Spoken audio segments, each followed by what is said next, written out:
La lluvia golpeaba contra el cristal de mi ventana con una insistencia rítmica, casi hipnótica, como si el cielo mismo estuviera tratando de lavar la suciedad que se había acumulado en las paredes de este edificio durante los últimos 6 meses.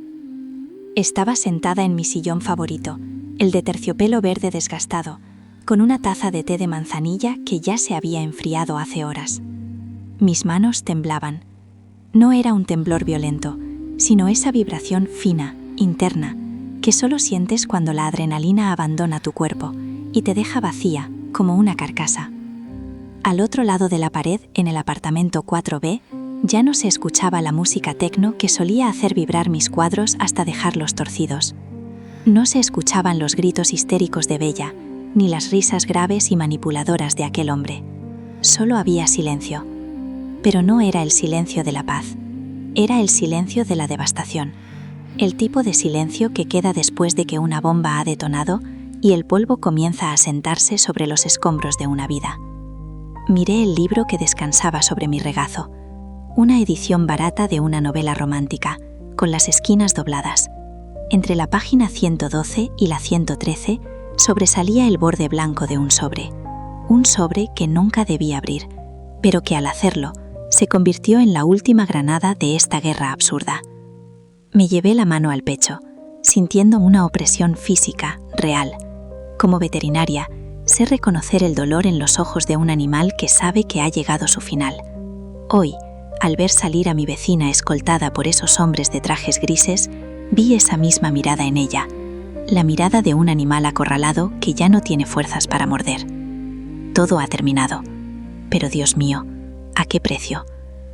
Me llamo Irina, tengo 52 años y he dedicado más de la mitad de mi vida a curar a seres que no pueden hablar para decirte dónde les duele. Soy veterinaria. Mi clínica, Pequeñas Huellas, es mi santuario. Allí, el mundo tiene reglas claras. Diagnóstico, tratamiento, curación. O en el peor de los casos, una despedida digna. Me gusta el orden. Me gusta la asepsia. Me gusta saber que si sigo el protocolo, las cosas saldrán bien.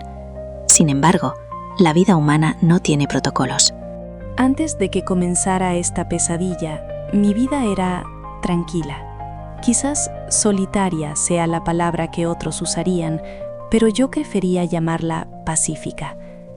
Mi apartamento era mi refugio, un espacio de techos altos, suelos de madera que crujían con familiaridad y una luz dorada que entraba por las tardes, iluminando el polvo que flotaba en el aire como pequeñas partículas de oro.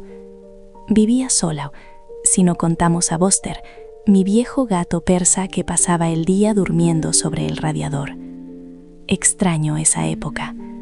La extraño con un dolor físico, una nostalgia que se me clava en la garganta como una espina de pescado. Recuerdo las noches en las que mi única preocupación era qué libro leería, o si debía prepararme una sopa o una ensalada. Mi vecina anterior, la señora Clara, era una mujer invisible. Apenas nos saludábamos en el ascensor con un movimiento de cabeza. Era la vecina perfecta, silenciosa, respetuosa, muerta. Cuando Clara falleció, sentí una pena leve, pero sobre todo sentí ansiedad. ¿Quién vendría ahora? ¿Quién ocuparía ese espacio al otro lado de mi pared del dormitorio? La respuesta llegó un martes de noviembre, gris y ventoso. Estaba en la clínica, suturando la pata de un Golden Retriever que se había cortado con un cristal en el parque. Mi asistente, Taisia, entró en el quirófano con esa expresión de chisme que a veces me irritaba. «Irina, tienes una llamada de la administración de tu edificio», dijo, bajando la mascarilla. «Dicen que hay un camión de mudanzas bloqueando la entrada y que el conductor dice que va a tu piso, pero se equivocó de puerta». Suspiré, terminando el último punto de sutura. «No espero a nadie, Taisia». Cuando llegué a casa esa noche, el camión ya no estaba, pero el pasillo olía diferente. Olía a perfume caro, demasiado dulce, mezclado con el olor acre del tabaco mentolado. En la puerta del 4B había una corona de flores secas colgada, algo pretencioso y fuera de lugar en nuestro edificio antiguo y modesto. Esa noche conocí a Bella. Yo estaba buscando las llaves en mi bolso, cansada, con el olor a desinfectante impregnado en la piel, cuando la puerta del 4B se abrió de golpe. Salió una mujer de mi edad, quizás un par de años mayor, pero que luchaba ferozmente contra el tiempo. Llevaba el cabello teñido de un rubio platino demasiado brillante, la piel estirada por tratamientos estéticos y ropa de marca que gritaba: «Mírame». «Ah, tú debes ser la vecina», exclamó. Su voz era rasposa, como si hubiera gritado demasiado en su vida. «Soy Bella. Acabamos de mudarnos. Espero que no te moleste el ruido. Estamos desembalando». «Bienvenida», dije, forzando una sonrisa educada. «Soy Irina. Mientras respeten las horas de sueño, no habrá problema. Trabajo temprano». Bella soltó una risa nerviosa, tintineando las pulseras de oro en su muñeca. «Oh, claro, claro. Somos gente tranquila. Solo somos Mauro y yo». En ese momento apareció él, Mauro. Si Bella era el intento desesperado de detener el tiempo, Mauro era la personificación de la juventud depredadora. Tendría unos 30 años, alto, con una barba perfectamente perfilada y esa sonrisa de depredador que he visto en los gatos callejeros antes de atacar a una paloma. Llevaba una camiseta ajustada que marcaba sus músculos de gimnasio. «Un placer, vecina», dijo él, apoyándose en el marco de la puerta con una confianza que me erizó la piel. Me miró de arriba a abajo, evaluando no mi atractivo, sino mi valor, como si estuviera calculando cuánto costaba mi abrigo o mi bolso. Igualmente, respondí secamente, y entré en mi apartamento, cerrando la puerta con doble vuelta. Mi gato, Buster, me recibió con un maullido ronco. Lo acaricié, sintiendo su calor, pero no pude quitarme esa sensación de frío. Mi instinto de veterinaria se había activado. Había detectado un parásito, y estaba justo al lado.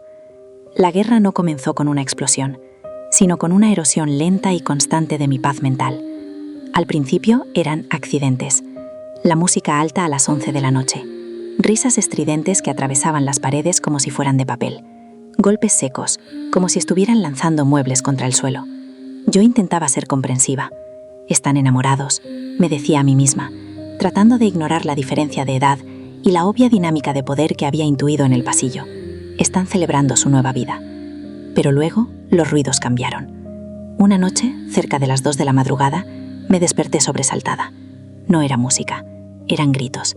«Me prometiste que ya estaba resuelto», era la voz de Bella, aguda, rota por el llanto. «Cállate, estás loca. Solo necesito un poco más de tiempo, mujer». La voz de Mauro sonaba fría, controlada, cruel. Me quedé en la cama, mirando al techo oscuro, con el corazón latiéndome en los oídos. Sentí esa punzada de angustia en el estómago. Sabía que no debía involucrarme. En la naturaleza, cuando 2 animales pelean, el tercero que interviene suele salir herido. Pero esto era mi casa, mi santuario. A la mañana siguiente, me encontré con Bella en el ascensor. Llevaba unas gafas de sol enormes, aunque llovía afuera.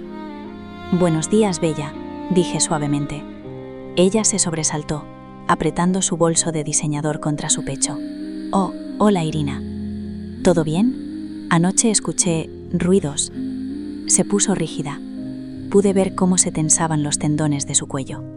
«Se nos cayó una estantería», mintió. Fue una mentira tan torpe que sentí vergüenza ajena. «Todo está perfecto. Mauro es muy apasionado. Ya sabes cómo son los hombres jóvenes». Sonrió, pero sus labios temblaban. Al bajarse del ascensor, noté un moretón amarillento asomando por debajo de la manga de su abrigo de piel. Sentí una mezcla de lástima y repulsión. Lástima por ella, repulsión por mi propia cobardía al no decir nada más. La verdadera guerra comenzó 2 semanas después. Era un domingo, mi único día libre.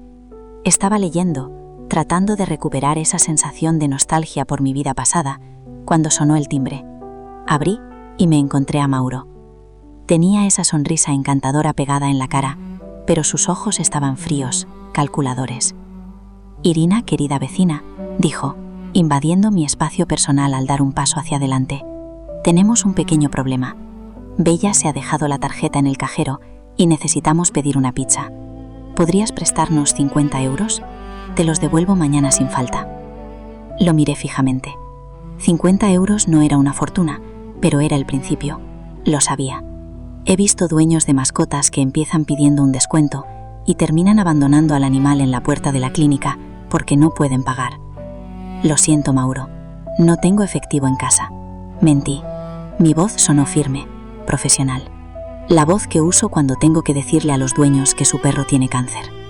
Su sonrisa vaciló por un microsegundo, mostrando una mueca de ira, pero se recuperó rápido. Vaya, qué lástima. Pensé que los vecinos estaban para ayudarnos. En fin, se dio la vuelta y se fue. Pero desde ese día me convertí en el enemigo. El ruido se volvió insoportable. Ponían los altavoces pegados a la pared de mi dormitorio. Cuando llamaba a la policía, apagaban todo 5 minutos antes de que llegaran los agentes, dejándome como una vieja loca e histérica. «Señora, no escuchamos nada», me decía el oficial, mirándome con condescendencia. «Tal vez debería comprar tapones para los oídos». Me sentía impotente. Empecé a tener migrañas. Mis manos temblaban durante las cirugías. Taisia, mi asistente, lo notó. «Irina, ¿estás pálida? ¿Es esa gente otra vez?», me preguntó un día mientras esterilizábamos el instrumental. «Es como tener una infección en casa, Taisia», murmuré, dejando caer una pinza metálica que resonó en la bandeja. «Una infección que no puedo curar». Un mes después, la estrategia de Mauro cambió. Pasó de la agresión a la manipulación psicológica. Empezaron a llegar paquetes a mi nombre que yo no había pedido. Suscripciones a revistas extrañas, comida a domicilio a las 3 de la mañana. Sabía que era él, quería que me fuera. Quería el piso de al lado vacío para no tener testigos. Pero lo peor fue cuando trajeron al perro. Un Doberman precioso, de pura raza, pero flaco y nervioso. Lo escuchaba aullar todo el día cuando ellos salían. Mauro lo usaba como un accesorio más, igual que usaba a Bella. Lo paseaba con una cadena de oro, manejándolo con brusquedad. Un día me encontré a Bella en el pasillo, llorando en silencio mientras intentaba abrir su puerta. Las llaves se le caían de las manos. «Bella, déjame ayudarte», dije, recogiendo las llaves. Olía a alcohol, a ginebra barata, aunque ella vestía como una reina. «Él dice que es mi culpa», balbuceó, apoyándose en la pared. «Dice que si yo tuviera más liquidez, sus negocios funcionarían. Irina, tú eres lista, tú tienes un negocio. ¿Verdad que las inversiones tardan en dar fruto?». La miré con tristeza infinita. Era una mujer inteligente, educada, pero estaba ciega. Ciega por la soledad, por el miedo a envejecer sola. Mauro era su droga. «Bella, escúchame», le dije, agarrándola por los hombros. Sentí lo huesuda que estaba bajo la ropa. «Ese hombre te está consumiendo. Es un parásito. Tienes que abrir los ojos». Ella se soltó violentamente, su rostro contorsionándose en una máscara de furia defensiva. «Tú tienes envidia», gritó, y su voz retumbó en el hueco de la escalera. «Eres una vieja amargada que no soporta ver a otros felices. Mauro me ama. Él solo está pasando una mala racha». Se metió en su piso y dio un portazo. Yo me quedé allí, temblando. Sabía que tenía razón, pero también sabía que la verdad es un medicamento amargo que el paciente suele escupir. La situación llegó a su punto de quiebre una tarde de tormenta, muy parecida a la de hoy. Llegué a casa y encontré una mancha de humedad enorme en el techo de mi baño. El agua goteaba sucia, marrón. Subí al 4B y golpeé la puerta con furia. Mauro abrió. Llevaba una bata de seda que claramente era de Bella. «¿Qué quieres ahora, loca?» «Tenéis una fuga. Está cayendo agua en mi baño. Cerrad la llave de paso ahora mismo». Mauro se rió. Una risa seca, sin humor. «No es nuestro problema. Arréglalo tú». Intentó cerrar la puerta, pero puse el pie. Fue un acto reflejo, estúpido y peligroso. «Voy a demandaros», grité. «Voy a llamar al dueño del piso». La cara de Mauro cambió. Se acercó a mí, invadiendo mi espacio, y susurró con un aliento que olía a menta y podredumbre. «El piso es de Bella, y Bella hace lo que yo digo. Si vuelves a molestarme, tu gato podría enfrentarse a consecuencias desagradables». Me quedé helada. El terror me paralizó. No por mí, sino por Buster. Retrocedí, temblando, y él cerró la puerta en mi cara. Esa noche no dormí. Pasé la noche sentada en el pasillo, vigilando mi puerta, con un bisturí de la clínica en el bolsillo de mi bata. Me sentía degradada. Había bajado a su nivel. La guerra me había convertido en una salvaje. Unos días después, Bella vino a mi clínica. Traía a Aldo Benar en brazos. El perro estaba inerte. «Ayúdalo, por favor», gritaba, con el maquillaje corrido por las lágrimas. Mauro le dio algo para que dejara de ladrar. Metimos al perro en urgencias. Lavado de estómago, suero, carbón activado. Trabajé durante 2 horas, sudando, mientras Bella sollozaba en la sala de espera. Logré salvar al perro. Cuando salí, me quité los guantes con rabia. Le administró sustancias que lo pusieron en grave riesgo. Bella casi lo pierde. Ella se cubrió la cara con las manos. Me dijo que eran vitaminas. Me dijo que... Basta, la interrumpí, alzando la voz por primera vez en años. Deja de mentirte. Ese hombre es un monstruo. Bella me miró. Sus ojos estaban vacíos. Lo sé, susurró. Pero no puedo dejarlo. Él tiene mis papeles. Dice que si lo dejo, publicará fotos. Y además le debo dinero. Mucho dinero. Me hizo firmar unos préstamos para su empresa. Sentí un escalofrío. El diagnóstico estaba completo. No era solo un parásito emocional. Era un cáncer financiero. «Toma», dijo ella de repente, sacando un libro de su bolso. Era la novela romántica que tengo ahora en mi regazo. «Léelo. Es bonito. Me recuerda a cuando yo era joven y tonta». Me lo dio con una insistencia extraña. Sus ojos me decían algo que su boca no se atrevía a pronunciar. «Gracias, Bella», dije, confundida. Esa noche abrí el libro y encontré el sobre. Dentro no había dinero. Había un documento doblado, un resultado de laboratorio, un test de ADN. Lo leí 3 veces para entenderlo. Mauro, cuyo apellido real resultaba ser mucho más común de lo que él pretendía, se había hecho una prueba de paternidad. Al parecer, había intentado estafar a una familia adinerada de la ciudad, los Volkov, alegando ser un hijo ilegítimo para reclamar una herencia. El resultado era negativo, pero había algo más, una nota manuscrita de Bella en el margen. Encontré esto en su maleta. No es quien dice ser. No es hijo de nadie importante. Y las cartas del banco que esconde. Irina, tengo miedo. Gracias por escuchar. Si te ha gustado esta historia, no olvides darle un like y suscribirte al canal para más contenido. Entendí entonces que Bella me estaba dando munición. Ella era demasiado débil para disparar, pero esperaba que yo lo hiciera. La confrontación final no ocurrió como yo esperaba. No fui yo quien usó el arma. El destino, o quizás la justicia divina, se me adelantó. Fue esta tarde. La lluvia había comenzado a caer con fuerza desde el mediodía, oscureciendo el cielo y convirtiendo la ciudad en un paisaje gris y deprimente. Estaba en casa, preparando té, cuando escuché golpes brutales en la puerta del 4B. No eran nudillos, eran puños, o quizás objetos contundentes.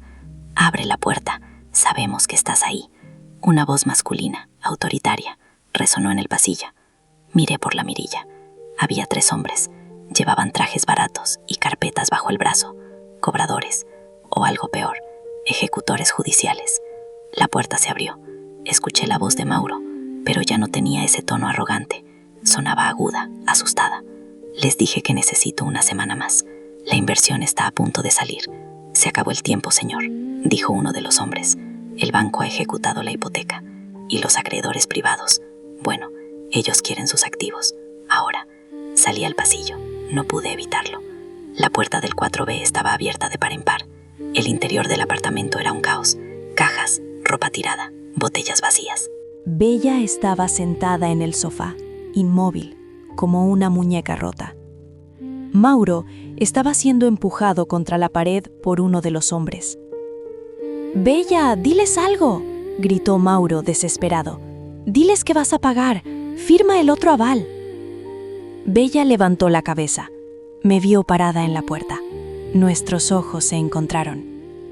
En ese momento, vi un destello de algo que no había visto en meses: dignidad. Se puso de pie, tambaleándose un poco. «No», dijo ella.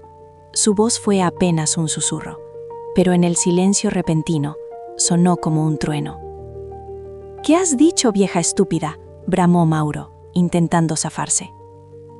«He dicho que no», repitió Bella, más fuerte. Caminó hacia él. Parecía haber envejecido 10 años en 10 segundos, pero estaba erguida. «Ya no tengo nada que firmar, Mauro. Lo has gastado todo. La casa, mis ahorros, las joyas. No queda nada». Mauro la miró con odio puro. «Eres una inútil. Te di los mejores años de mi vida». Bella soltó una risa amarga, triste. «Me vendiste una ilusión, Mauro, y yo la compré porque estaba sola, pero el precio ha sido demasiado alto». Uno de los hombres de traje consultó su reloj. «Tienen 1 hora para sacar sus efectos personales. Cambiaremos la cerradura a las 6». El giro final fue ver la cara de Mauro cuando se dio cuenta de que el grifo se había cerrado. No luchó por Bella. No luchó por su amor. Corrió al dormitorio y salió con una maleta, empujando a Bella al pasar. «¡Me largo!», gritó. «Que te pudras aquí sola». Bella no se movió. Yo me acerqué a la puerta, sintiendo un nudo en la garganta. Mauro pasó por mi lado, chocando mi hombro. «Quítate de en medio, veterinaria de mierda». Y entonces hice algo que nunca pensé que haría. Saqué el sobre del libro que tenía en la mano. Había salido con él al pasillo sin darme cuenta. «Mauro», dije. Mi voz sonó tranquila. «Clínica». Él se detuvo y se giró, con los ojos inyectados en sangre. Levanté el test de ADN. «Se te olvidó esto. Los Volkov deben estar muy aliviados de saber que no eres su pariente perdido. Sería una lástima que la policía supiera que has estado falsificando documentos de identidad para pedir créditos, ¿verdad?». Su rostro palideció. Se quedó blanco como papel.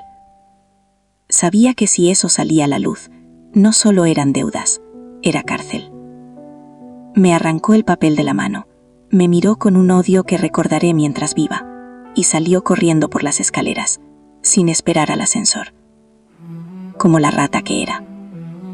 Me quedé sola con Bella y los hombres de los embargos. Ella miró alrededor de su apartamento vacío, despojado de lujo, despojado de amor, despojado de futuro. «Lo siento, Irina», susurró, «por el ruido, por todo». «Lo sé», le dije, sintiendo una tristeza inmensa. «Vamos a mi casa. Te prepararé un té antes de que tengas que irte». Ella negó con la cabeza. «No, viene mi hermana a buscarme. Me vuelvo al pueblo, a casa de mis padres, a empezar de cero a los 54 años». Media hora después, la vi subir al coche de su hermana con solo 2 maletas. Todo lo demás se lo quedaron los acreedores. La guerra había terminado. El enemigo había huido. Pero no había ganadores. Solo ruinas. Amigos, qué historia tan desgarradora acabamos de escuchar. A veces, las batallas más duras no se libran en campos de guerra, sino al otro lado de la pared de nuestro propio dormitorio. La historia de Irina nos muestra cómo la soledad puede hacernos vulnerables a los depredadores y cómo a veces el vecino molesto es en realidad una víctima pidiendo ayuda a gritos en un lenguaje que no entendemos. Irina tuvo que soportar meses de infierno, pero al final, su intervención, aunque pequeña,